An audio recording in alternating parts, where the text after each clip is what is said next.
안녕하십니까. 독서하는 마라토너 박종필입니다. 이곳은 잠실 석촌호수 서호 수변무대입니다. 현재 시각은 2022년 4월 5일 화요일 아침 6시 19분입니다.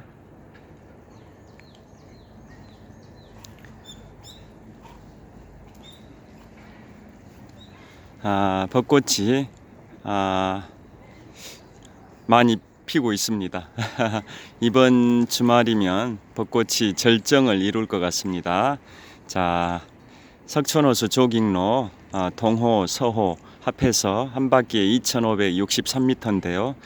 조깅로를 걷는 주민들이 꽤 많이 보입니다.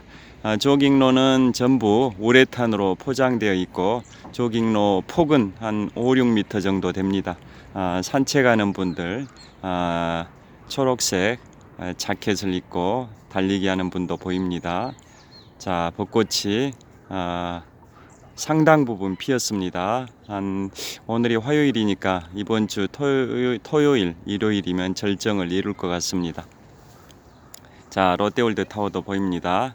123층 555m 높이 기준 세계 5위 규모 롯데월드 타워입니다. 그 바로 왼쪽으로 롯데월드의 실내 놀이 시설인 롯데월드 어드벤처 건물도 보이고요.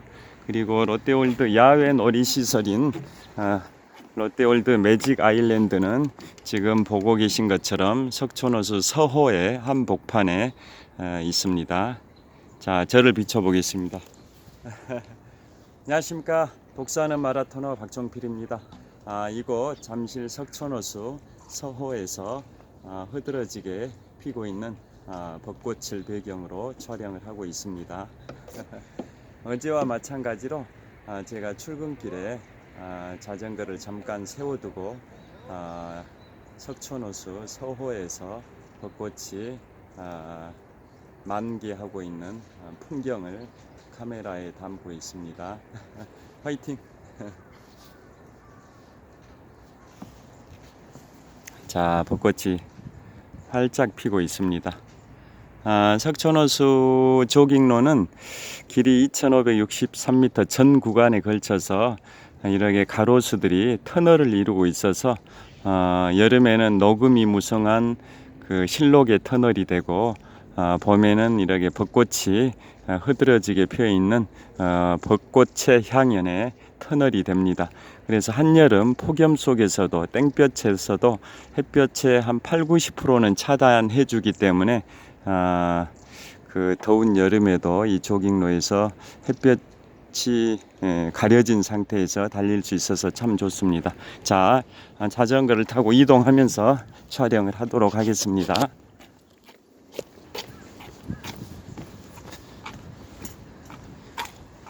자, 제 자전거 타고 이동을 하겠습니다. 지금은 한 4월 5일 화요일 아침 6시 한 21분 정도 됐을 것 같은데요. 자, 여기 석촌호수 서호 수변무대에서 출발해서 천호역 쪽으로 가는데요. 중간에 한강 자전거길, 제가 생각하는 우리 서울의 자전거 고속도로 한강 자전거길 쪽으로 가겠습니다. 자, 개나리도 꽤 많이 피었습니다. 자, 오늘은 자전거를 타고 달리면서 세계 문화유산에 선정된 우리나라의 7대 사찰에 관하여 말씀드리고자 합니다.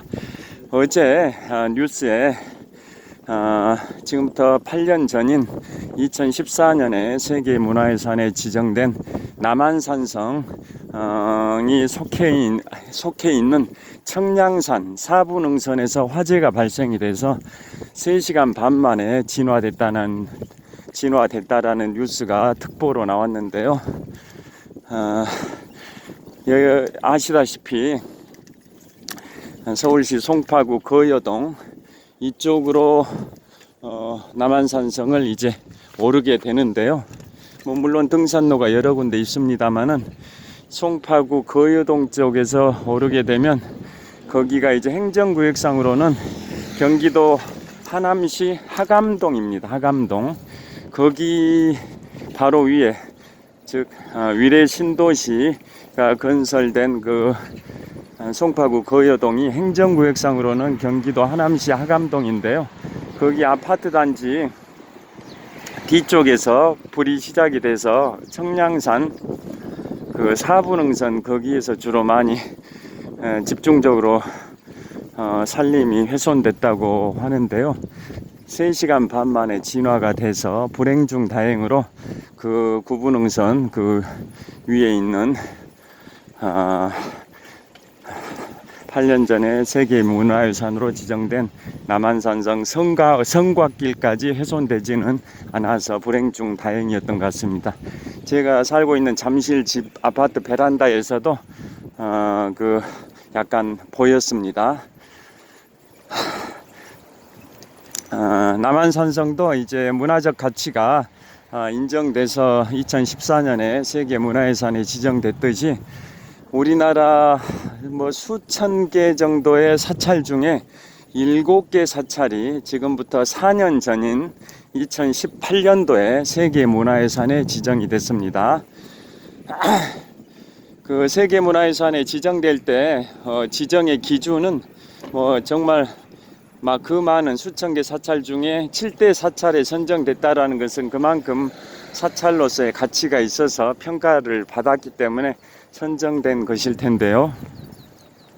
여러 가지 요소를 보는데 뭐 불교의 대중성, 그러니까 예를 들어서 얼마나 템플스테이 활동 이런 걸 잘하고 있는지 그런 것도 볼 것이고, 그 다음에 사찰의 뭐 접근성, 또 신도수, 또 승려수, 또 자급자족성, 뭐 여러 가지를 다 고려한다고 합니다.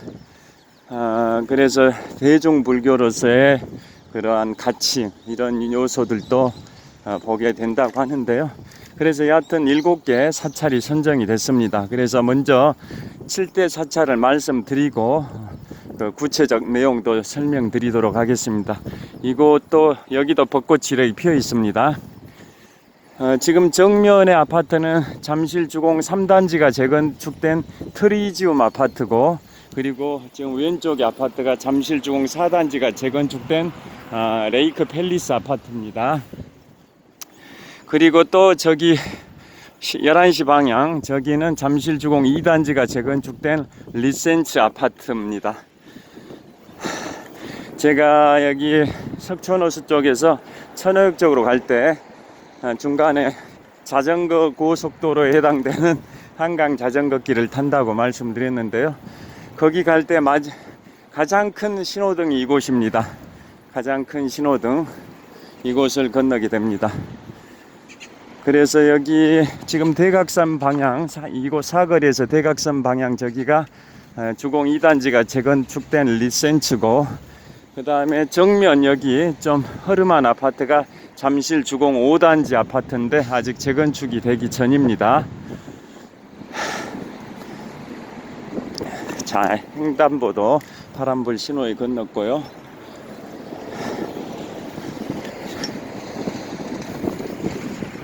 여기 횡단보도 건널 때 여기는 이제 차량에 신경을 써야 되다 보니까 이 이야기에 집중하기가 좀 어려운 측면이 있는데요. 이제 자전거 고속도로 격인 한강 자전거길에 들어가면 이야기에 더 집중할 수 있습니다. 자, 지금 보도블록 여기 우측이, 즉 동쪽이 잠실주공 5단지 아직 재건축이 안 됐고요. 여기도 벚꽃 목련이 활짝 피어 있습니다. 그리고 왼쪽, 즉 서쪽이 잠실주공 2단지가 재건축된 리센츠 아파트입니다. 가로수 벚꽃이 많이 피고 있습니다. 그 7대 사찰이 어디냐, 먼저 결론부터 말씀드리면 전남 해남의 대흥사, 또 전남 순천의 서남사, 충남 공주의 마곡사, 충북 보은의 법주사, 경북 영주의 부석사, 경북 안동의 봉정사, 경남 양산의 통도사, 이렇게 해서 총 7개 사찰이 세계 문화유산에 지정이 됐습니다. 2018년도니까 지금부터 4년 전에 세계 문화유산에 지정이 됐습니다. 그러면 이제 각각의 사찰을 순서대로 말씀을 구체적으로 드릴 텐데요. 자, 벚꽃이 상당히 많이 피었습니다. 자, 여기는 이제 왼쪽에 주공 2단지가 잠실 주공 2단지가 재건축된 리센치 아파트 바로 옆 보도를 자전거를 타고 통과하고 있습니다. 먼저 이제 전남 해남의 대흥사는 뭘로 유명할까요? 거기가 두륜산 도립공원 안에 천년고찰 대흥사가 있는데요. 대흥사는 예전에 그 문재인 대통령께서도 고시 공부를 하실 때 잠깐 머무르셨다고 스스로 무슨 그 공개적으로 무슨 기념식장에서 밝히신 내용을 제가 들은 적이 있습니다. 거기는 뭘로 유명하냐면 임진왜란 당시에 승장의 최고봉이셨던 서산대사 휴정이죠. 휴정 서산대사님의 가발이 있습니다. 가발이 뭐냐? 승려에 있어서 가장 기본이 되고 소중한 그 물건이 가발인데요. 그게 바로 가사와 바루입니다. 가사와 바루. 승려분들은 우리 법정 스님의 무소유라는 그런 말이 한때 한참 화두가 됐듯이 소유하지 않는 무소유의 삶을 영위하시는 분들이 승려 스님들이신데요. 승려에 있어서 가장 소중한 그 물건이 바로 가사와 바루, 합해서 가발이라고 합니다. 그래서 가사는 승복이죠. 옷 승복이고, 바루는 그 바루 공양이라고 이제 승려분들이 식사를 하실 때 사용하는 그 식기를 바루라고 하는데요. 그래서 그 두 가지를 제외하고는 다 소유하지 않는 삶, 무소유의 삶을 실천하신다. 이것에 이제 가장 상징성 있는 물건이 바로 이제 가발입니다. 가사와 바루를 제외하고는 소유하지 않는 삶을 실천하신다. 그래서 가사와 바루, 약칭 가발이라고 하는데, 서산대사님께서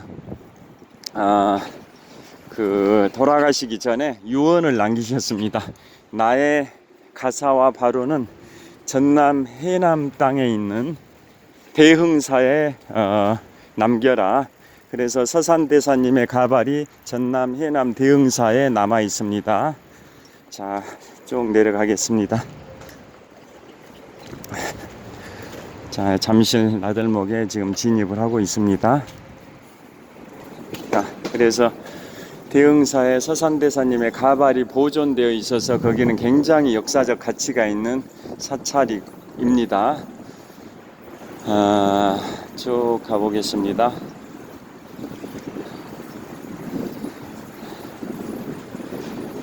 서산대사님의 이제 제자가 이제 사명대사님인 거 아실 겁니다.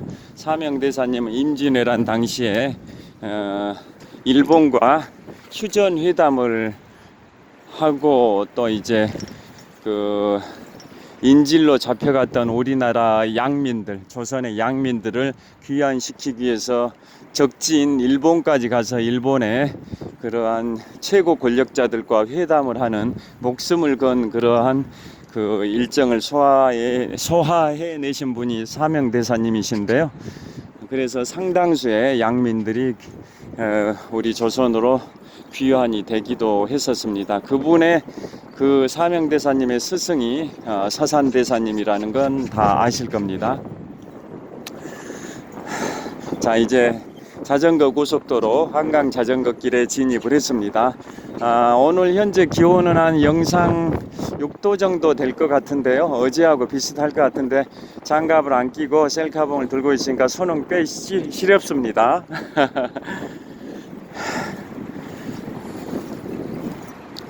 그곳이 이제 전남 해남 대흥사입니다. 저도 거기를 자주 가봤습니다. 두륜산 도립공원상에 있는데 거기에 케이블카도 있습니다. 케이블카를 타면 그쪽 지역의 풍광을 만끽하실 수가 있습니다. 이렇게 자전거를 타는 분들이 꽤 많습니다.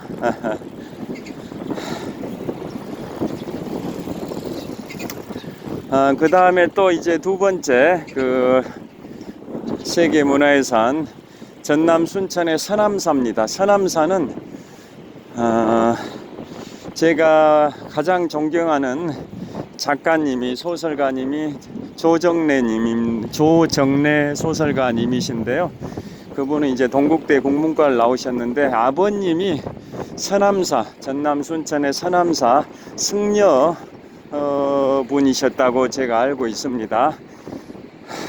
전국에 이제 다양한 문학관이 있는데요. 대부분의 문학관들은 적자 운영을 하는데 전남 보성 벌교에 있는 태백산맥 문학관만은 흑자라고 들었습니다. 그 태백산맥 10권을 집필하신 조정래 작가님, 물론 태백산맥만 집필하신 게 아니라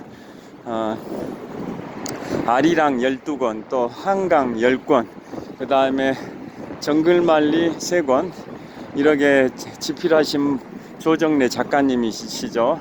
그 시리즈물들이 각각 다 100만 부 이상이 팔렸습니다. 밀리언셀러입니다. 밀리언셀러인 태백산맥 시리즈 10권, 또 아리랑 시리즈 12권, 그 다음에 한강 시리즈 10권, 정글만리 시리즈가 3권인가 4권일 겁니다.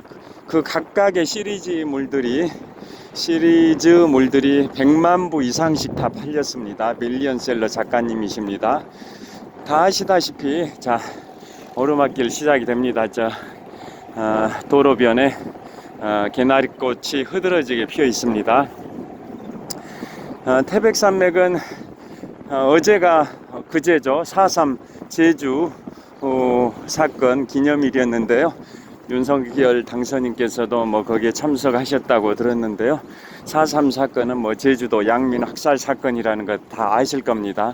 제주도민의 슬픔이 담겨 있는 그러한 4.3 사건 기념일이 그제였죠. 4월 3일, 오늘은 4월 5일이고,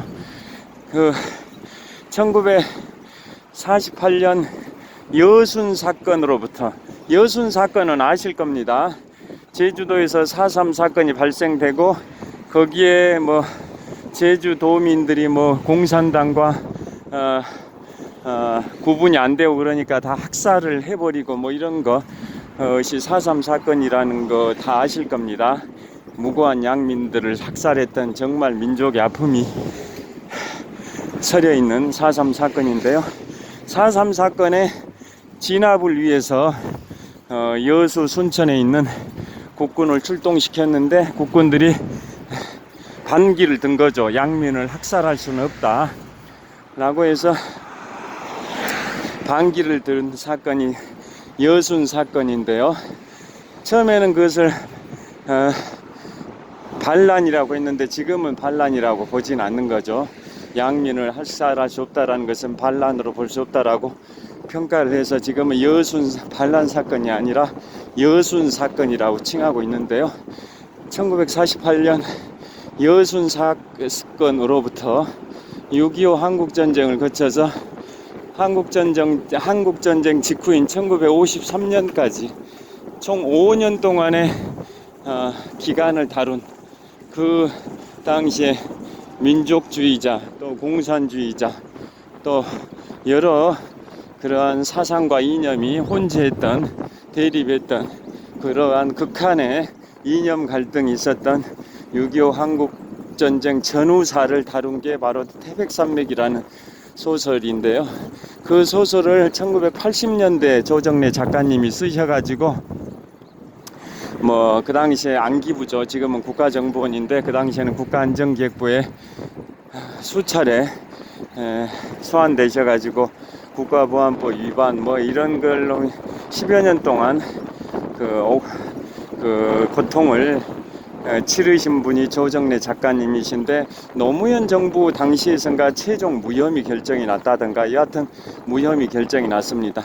그런데 지금부터 40여 년 전인 80년대에는 빨치산 공산당이라는 것을 언급하는 것 자체가 전두환 철권 통치하에서는 굉장히 금기시됐던 상황인데도 우리 조정래 작가님은 우리 민족의 아픔을 사실을 그대로 기술하신 그 용기를 가지고 계셨던 분이어서 역사적으로 평가를 받으시는 것 같습니다. 공산당을 뭐 찬양하거나 숭배하거나 그런 게 전혀 아니고 그 당시에 한국전쟁 전후에 그 상황을 그대로 묘사를 한 뭐 그런 거였다고 저는 생각을 하고 있습니다. 한국전쟁 전후에 이념 갈등을 그대로 그린 게 태백산맥이고요. 10권짜리입니다. 그 다음에 일제강점기에 우리의 민족의 순환사, 이 한반도에서 먹고 살기가 어려우니까 중국의 만주지방, 간도지방으로 이동을 해서 살아가는 한민족의 슬픈 역사를 다룬 게 아리랑 12권짜리고, 그 다음에 유신 독재 1970년대 박정희 유신 정권 당시에 산업은 발전됐는데 민주주의는 퇴보됐던 그 시기를 다룬 게 한강입니다. 한강. 여기 제가 통과하고 있는 한강이죠.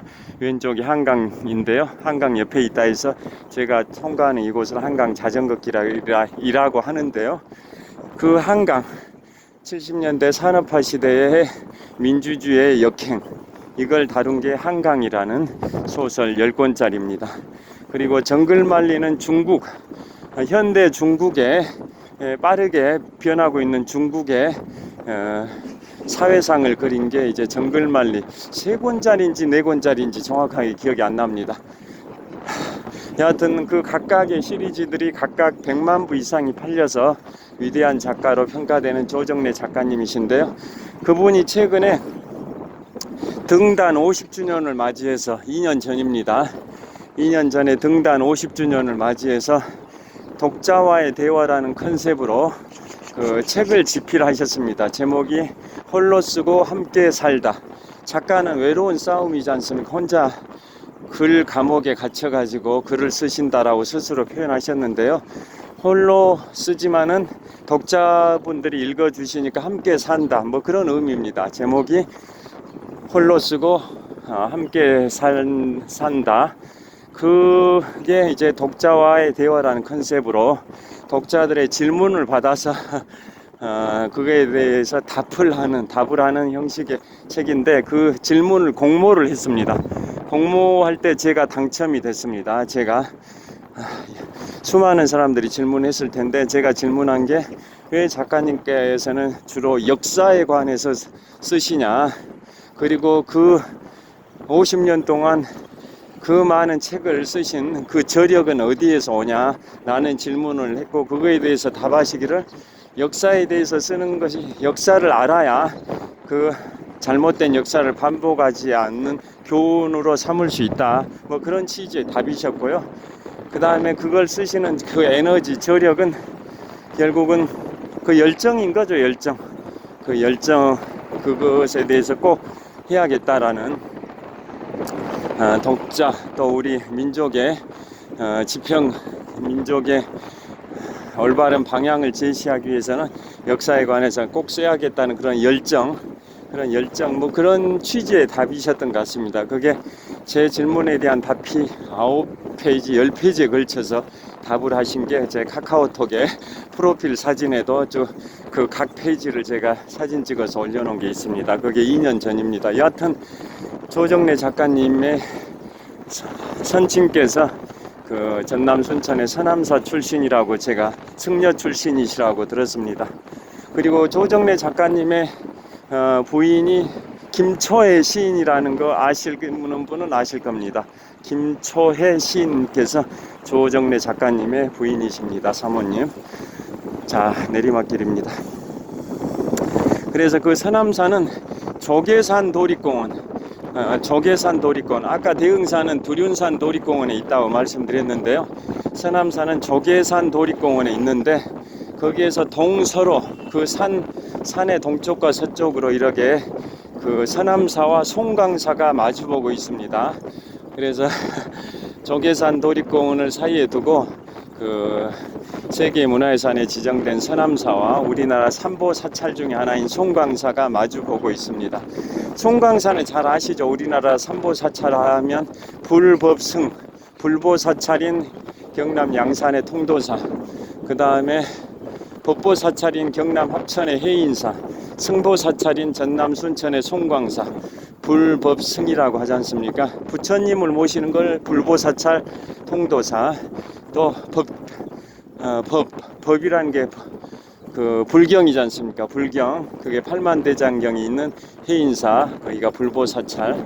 그 다음에 승려, 우리나라 국사와 왕사, 국가의 스승과 왕의 스승을 가장 많이 배출한, 국사와 왕사를 가장 많이 배출한 사찰이 순천의 송광사입니다. 그래서 승보사찰이라고 합니다.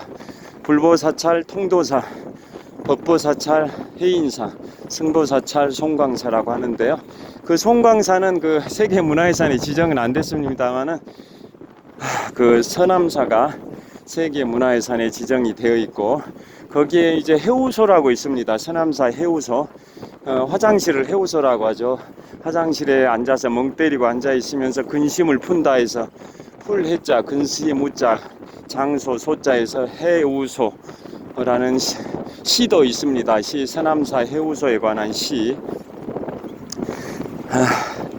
그 다음에 또 이제 세계문화유산에 지정된 우리나라 7대 사찰은 공주 마곡사입니다. 공주 마곡사는, 마곡사가 공주 알밤으로 유명하죠. 공주시 정안면에 거기 마곡사, 거기도 우리 7대 사찰로 이제 세계문화유산에 등재됐고요. 자, 여기서부터 이제 풍납토성 나들목에 진입을 합니다. 그 다음에 이제 법주사, 충북 보은의 법주사인데요. 법주사는 팔상전이라는 건물이 있다라는 거, 국보 팔상전이 있다라는 거 아실 겁니다. 법주사도 세계 문화유산에 지정이 되어 있고, 그 다음에 그 경북 안동에 봉정사가 있습니다. 봉정사. 봉정사는 우리나라에서 가장 오래된 건축물이 있습니다. 고려시대, 조선시대 다 통틀어 가지고 우리나라 모든 시대를 아우러 가지고 통틀어서 현존하는 가장 오래된 건축물, 역사에서 우리 학력고사 볼 때 암기하지 않습니까? 경북 안동의 봉정사에 우리나라 최고 가장 오래된 건물, 그게 바로 봉정사 극락전이라는 거 아실 겁니다. 극락전, 봉정사 극락전이 우리나라에서 가장 오래된 건물, 국보죠, 국보. 봉정사 극락전, 경북 안동에 있습니다. 그 다음에 안동은 뭐 부연 설명이 필요 없는 우리나라의 그 선비 문화의 본고장이라는 거 다 아실 겁니다. 안동에 저것도 있죠. 저 하회마을 자체도 그 세계문화유산에 지정이 되어 있다라는 거 다 아실 겁니다. 하회마을, 안동의 하회마을, 안동의 하회마을하고 경주의 양동마을, 이 두 곳도 세계문화유산에 지정된 거 아실 텐데요.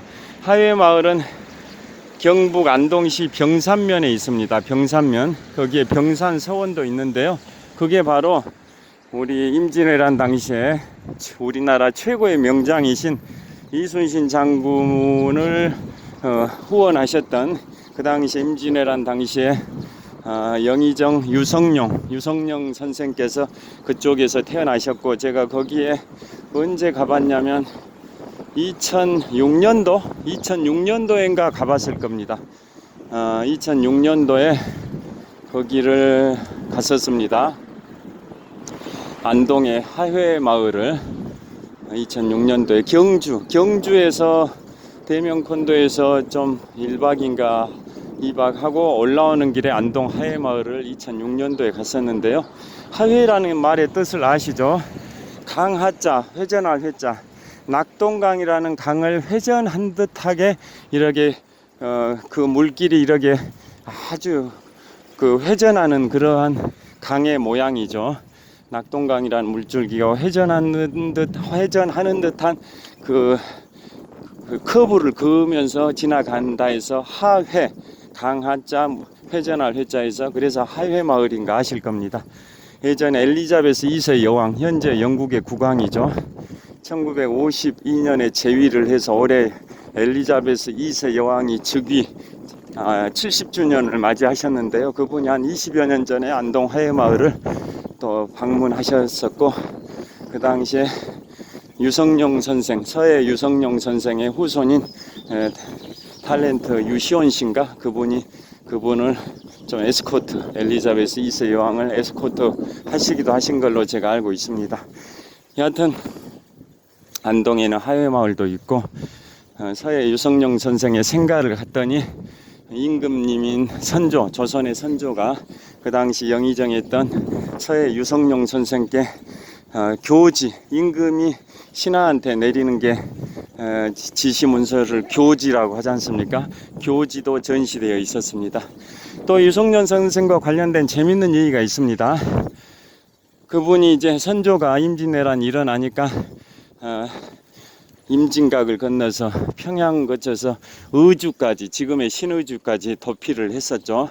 그리고 계속 파죽지세로 왜군들이 진격, 북진을 해오니까 중국으로 망명할 생각까지 했는데 서해 유성룡 선생께서 간곡히 막았죠. 전하, 여기까지 의주까지 피신해 온 것도 백성들이 용납할 수 없는 일인데 이 조선 땅에서 한 발자국이라도 중국 땅에 걸치게 되면, 중국 땅에 발을 옮기게 되면 만약에 전쟁이 끝난다 할지라도 백성들을 전하, 임금으로 생각하지 않을 것입니다. 절대로 중국 쪽으로 발을 디뎌서는 안 됩니다. 끝까지 조선과 함께해야 됩니다라고 당시 영의정이자 이순신 장군의 후원자였던 서해 유성룡 선생께서 간곡히 말씀하셔서 선조가 마음을 돌렸다라는 일화 아실 겁니다. 그 다음에 그분이 전쟁 기록, 임진왜란의 그러한 기록을 기록한 게 징비록이라는 거 아시죠? 징비록은 국보입니다. 우리나라 국보로 지정이 되어 있습니다. 또 유성룡 선생께서, 차가 오니까 차 지나간 다음에 하겠습니다. 유성룡 선생께서 전쟁 끝나고, 임진왜란 끝나고 고향으로 귀향하실 때, 벼슬을 내려놓고 귀향하실 때 충북 충주의 탄금대를 지나면서 이런 말씀을 하셨습니다. 탄금대 아시죠? 그 당시에 여진족 토벌에서 공을 세웠던 신립장군이 탄금대에서 왜구를 맞이했는데, 원래 전략적으로는 문경세제 조령이죠. 문경세제에서 매복을 해가지고 일본의 대군을 막았었어야 되는데 그걸 실패를 하고, 실패한 게 아니라 그러게 하지 않고 그 태백산맥 서쪽에 있는 충주 탄금대에서 배수진을 쳤었는데 도저히 그 전략 전술은 잘못된 판단이었다. 그래서 실패한 거다. 그래서 5,000명의 결사대가 전멸을 해버린 게 신립장군의 그러한 패배라는 거 다 아실 겁니다. 문경 군사수가 조선은 적고 일본이 많을 경우에는 문경세제에서 매복 작전을 했었어야 되는데 왜 그 태백산맥을 놔버리고 그 서쪽에서 배수진을 하냐, 그것은 전략의 실패다라고 유성룡 선생이 그 신립장군을 에 대해서 비판을 하시면서 이런 말씀을 하셨습니다. 한 나라의 장수가 국가를 흥하게 할 수도 있고 국가를 망하게 할 수도 있다. 그 신립장군의 전술 전략의 실패가 나라를 망하게 할 수도 있었었다. 뭐 그런 식으로 신립장군을 평가했답니다. 그래서 그 당시에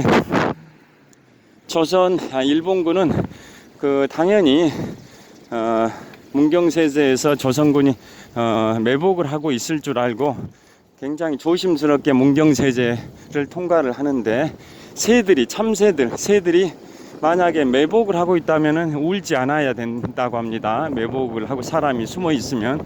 그런데 사람이 매복하지 않고 있으면 새들이 자연스럽게 운다고 합니다.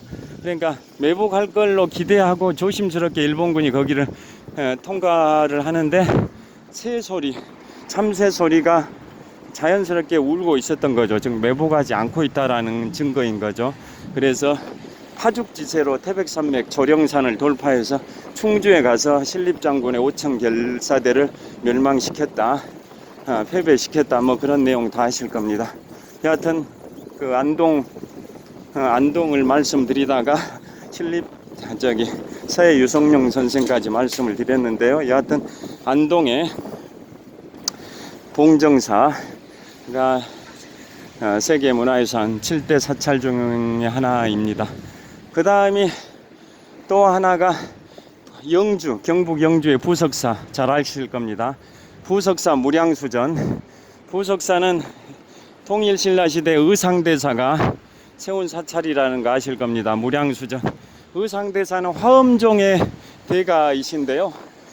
전남 구례 지리산 자락에 있는 구례 화엄사도 의상대사가 세웠었고, 의상대사께서 세우신 사찰이 많은 거죠. 자, 자전거를 주차했고요. 마무리를 이쪽에서 좀 더 하면서 하겠습니다. 안녕하십니까. 자, 의상대사께서 세우신 사찰이 꽤 많습니다. 그 중에 대표적인 사찰이 경북 영주에 있는 부석사 무량수전입니다. 그 무량수전에서 사찰을 내려다보면 화엄종 할 때 화자, 한자로 화자 모양으로 건물들이 배치됐습니다. 화엄종 할 때 그 화려한 화자지 않습니까? 중화인민공화국 할 때 그 화자이기도 하죠. 그 화려한 화자, 화엄종 그 한자로 화자 모양으로 부석사에 그 건물들이 배치가 되어 있습니다. 그러니까 무량수전은 굉장히 그 지대가 높은 고도의 무량수전이 주심보식이라고 또 역사에서 배우셨을 겁니다. 주심보 방식으로 건축된 건물이 부석사의 무량수전인데요. 거기에서 그 밑을 내려다보면 부석사의 건물에 배치된 모양, 배치도가 불교 화엄종에서 화자, 한자로 화자 모양으로 건물들이 배치되어 있다고 합니다. 그 다음에 마지막으로 양산의 통도사입니다. 양산의 통도사는 아까 말씀드린 우리나라 3대 삼보사찰 중에 하나죠. 경남 양산의 통도사가 불보사찰, 그 다음에 경남 합천의 해인사가 법보사찰, 그 다음에 전남 순천의 송광사가 승보사찰이라고 말씀드렸는데요. 그 중에 하나 불보사찰이 경남 양산의 통도사, 문재인 대통령께서도 퇴임 후에 그쪽 양산에서 이제 사신다고 뉴스에 나오고 있죠. 그 통도사는 불보사찰이다 보니까 왜 우리나라 그 부처님의 사리를 보관하고 있는 우리나라 사찰이 전국에 5군데 있다라는 거 아실 겁니다. 양산의 통도사, 그 다음에 설악산의 봉정암, 그 다음에 오대산, 그 다음에 영월하고 또 뭐 어디 그 정선이가 이쪽 다 해서 5군데에 부처님의 사리가 보존 중인데요. 그 중에 한 군데가 양산의 통도사죠. 그래서 거기는 보통 절에 들어가면은 부처님의 불상, 대웅전에 불상이 있는 게 원칙인데 통도사의 대웅전에는 불상이 없습니다. 왜냐?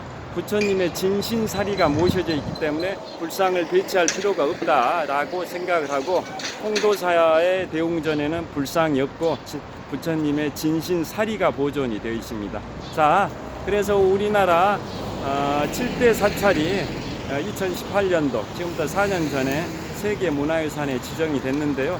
전남 순천의 서남사, 전남 해남의 대흥사, 충남 공주의 마곡사, 충북 고은의 법주사, 경북 안동의 봉정사, 경북 영주의 부석사, 경남 양산의 통도사, 이렇게 7군데 사찰이 2018년에 세계문화유산에 지정이 됐습니다.